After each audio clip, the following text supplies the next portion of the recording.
নমস্কাৰ ছাত্ৰ-ছাত্ৰীসকল, আজি পুনৰ আহিছোঁ তোমালোকৰ মাজলৈ এটা নতুন ভিডিঅ' লৈ। তো আজি আমি সমান্তৰ প্ৰগতিৰ 5.2 চেপ্টাৰটোৰ 10 নম্বৰ অংকটো আলোচনা কৰিম আৰু আমি দুটা MCQ আলোচনা কৰিম। ঠিক আছে, আশা কৰোঁ সকলোৱে ভালে আছে। অলপ ঠাণ্ডা পৰিছে না, তো বাহিৰত মানে ৰাতিপুৱা মানে চব নিয়ৰ পৰা হৈছে আৰু গধূলিও অলপ নিয়ৰ পৰে, গতিকে বাহিৰত ৰাতিপুৱা ফুৰিব গ'লে চৰ্দি লাগে, মোৰো চৰ্দি লাগিছে হা। তো এতিয়া চাবা তো কি দিয়া আছে। আজি প্ৰথম প্ৰশ্নটো চাবা যে এটা সমান্তৰ প্ৰগতিৰ 17তম পদটো 10তম পদতকৈ 7 ডাঙৰ। তাৰ এতিয়া চাবা তোমালোকক প্ৰগতিটোৰ সাধাৰণ অন্তৰ মানে কমন ডিফাৰেন্সটো উলিয়াব দিছে, মানে ডিটো উলিয়াব দিছে। ঠিক আছে, যে ধৰি লোৱা যে ধৰা হ'ল এপিটোৰ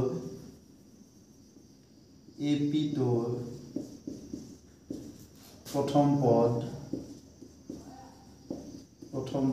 A আৰু সাধাৰণ অন্তৰ D।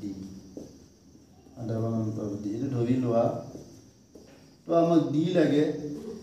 10তম পদতকৈ 7 বেছি আছে। তাৰমানে চাবা যে ধৰা দুজন মানুহৰ কথা কৈছোঁ, যে এজনৰ তাতে যদি 17 টকা আছে, এজনৰ তাতে 10 টকা আছে। তাৰমানে ইয়াত তাতে 7 বেছি আছে। ছাপ'জ তুমি তোমালোকে এইটো 17তম পদ বুলি ভাবা, এইটো 10তম পদ বুলি ভাবা। ঠিক আছে, তো 17ৰ পৰা যদি 10টো মাইনাছ হ'লে কি পাবা? 7 পাবা। ঠিক আছে, তো ডাঙৰ মানে ইয়াতে বেছি আছে, তো আমাৰ সেই সূত্ৰ মতে কি হ'ব? এতিয়া প্ৰশ্ন মতে চাবা যে একৰ্ডিং টু কুৱেশ্যন, প্ৰশ্ন মতে কি হ'ব? A17 মাইনাছ A10 ইজুগেল 7 হ'ব। মানে ইয়াত 7 বেছি আছে না, তো ইয়াৰ পৰা এই 10 নম্বৰ পদটো বিয়োগ কৰিলে 7 হ'ব। ঠিক আছে, তো এতিয়া আগৰ ভিডিঅ'ত কোৱা আছিল আমাৰ an মানে কি আছিল? A plus n minus 1d না। তো A17 মানে কি হ'ব? A প্লাছ 17 মাইনাছ 1d হয়। d মানে আমি 17 মাইনাছ 1 মানে 16 দি লিখি দিব পাৰোঁ। ঠিক আছে, তো এতিয়া চাবা ইয়াতে তোমালোকে কিন্তু ব্ৰেকেট ইউজ কৰিবা দেই। এতিয়া A10 মানে চাবা, A10 মানে উই কেন ৰাইট, আমি কি লিখিব পাৰোঁ? A plus 9d this is equal 7। তো এতিয়া চাবা A প্লাছ 16d, এইটো মাইনাছে প্লাছে পূৰণ কৰিলে মাইনাছ, মাইনাছে প্লাছে পূৰণ কৰিলে minus 9d this is equal 7। ঠিক আছে, এতিয়া চাবা তো তোমালোকে এইটো কণ্টিনিউ কৰা। এইটো মাইনাছে প্লাছে কাট যাব, ইয়াতে 16টা দি জমা আছে, 9টা দি ধাৰ আছে। তো 16টা দি পৰা 9টা দি গ'লে কিমান হ'ব? 7টা দি থাকিব, তাৰমানে 7d ইকুৱেল 7। ঠিক আছে, তো এতিয়া চাবা 7টো d লগত পূৰণ হৈ আছে। যদি তোমালোকে বাওঁফালৰ পৰা সোঁফালে নিয়া কি হ'ব? ডিভাইড হ'ব। তো কি হ'ব? d ইকুৱেল কি হ'ব? 7/7। তাৰমানে ডিৰ মানটো কি হ'ব? 1 হ'ব। তো আমাৰ সাধাৰণ অন্তৰটো কি হ'ব? এই প্ৰশ্নটোৰ এনচাৰটো কি হ'ব? এনচাৰটো হ'ব 1 হ'ব। নিশ্চয় বুজি পাইছা। তো এতিয়া চাবা আজিৰ MCQ দুটা লৈছোঁ। প্ৰথমটো লৈছোঁ চাবা যে সহজ লৈছোঁ আজি, 2 7 12 এপিটোৰ 10তম পদটো কিমান? ঠিক আছে, তো এতিয়া চাবা মই ইয়াৰ পিছৰ চেপ্টাৰটোত এক্সাম মানে আমি সমান্তৰ প্ৰগতিৰ প্ৰথম এটা পদৰ যোগফলৰ সূত্ৰটো মই মানে আলোচনা কৰিম। তো এতিয়া চাবা যে প্ৰথমটোত কি ক'লে যে 2 7 12 এপিটোৰ 10তম পদটো কিমান? 47 49 51 74। এইটোতো আমি অলৰেডি গমেই পাইছোঁ যে an মানে কি? A plus n minus 1d। তো 10তম হ'লে A10, A মানে প্ৰথম পদ 2, 10 মাইনাছ 1 9 হ'ব, আৰু d মানেতো মই কি কৈছিলোঁ? 5ৰ পদটোৰ পৰা আগৰ পদটো বিয়োগ, তো 7ত 2 গ'লে 5 হ'ব না। তো এইটো মুখে মুখে কৰিব পৰা 2 যোগ 9 5 গুণ 45, 45 যোগ 2 47। তো আমাৰ প্ৰথম এনচাৰটো 47 হ'ব। ঠিক আছে, তো এতিয়া চাবা আমি 2 নম্বৰ এক্সাম্পলটো আলোচনা কৰিম। এইটো চব প্ৰশ্ন। তো এতিয়া চাবা যে তোমালোকক কি কৈছে যে 6 13 20 ... 216 এপিটোৰ সমাজৰ পদটো, একদম মাজৰ পদটো উলিয়াব দিছে। 116 110 111 115। এতিয়া চাবা মাজৰ পদটো কেনেকৈ উলিয়াম আমি? তো আমি যেহেতু শৰ্ট মানে MCQ, আমি আৰু মানে লিখি থাকিব নালাগে, আমি ইয়াতে এনটা পদ থকা বুলি ভাবি ল'ম। তো এনটা পদ যদি থকা বুলি ভাবোঁ, তে আগৰ ভিডিঅ'বিলাকত চালে গম পাবা যে শেষৰ পদটোৱে an পদ হয়।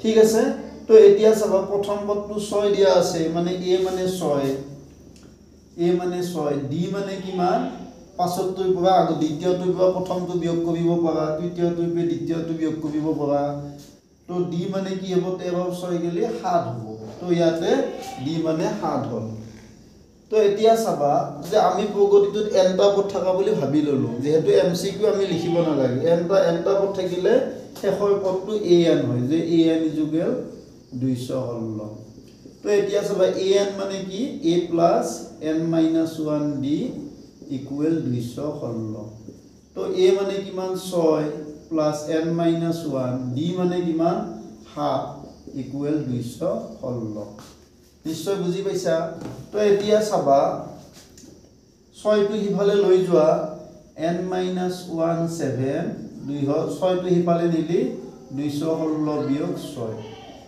তো n - 1 7 216 পৰা 6 গেলে কিমান হ'ব 210 হ'ব ঠিক আছে তো এতিয়া চাবা 7 টো n - 1 ৰ লগত কি হৈ আছে পূৰণ হৈ আছে হিফালে নিলি কি হ'ব হৰণ হ'ব তো n - 1 মানে 210/7 তো কি হ'ব n - 1 মানে কি হ'ব 7 3 গুণ 21 0 30 হ'ব তো n ইকুৱেল কি হ'ব 30 -1 টো হিফালে নিলে +1 হ'ব তো n ইকুৱেল কি হ'ব 31 হ'ব ঠিক আছে তো এতিয়া তোমালোকে চোৱা যে n টো আমি কি পালো যুগ্ম পালো না অযুগ্ম পালো অযুগ্ম পালো তাৰমানে ইয়াতে 31 টা পদ আছে মানে ইয়াতে অযুগ্ম সংখ্যক পদ আছে তো অযুগ্ম সংখ্যক পদ থাকিলে তোমালোকে মনত ৰাখিবা সমাজৰ পদটো কোনটো পদ হয় n + 1/2 তম পদটো সমাজৰ পদ হয় ঠিক আছে অযুগ্ম হলে n + 1/2 তম পদটো সমাজৰ পদ হয় ঠিক আছে তো এতিয়া চাবা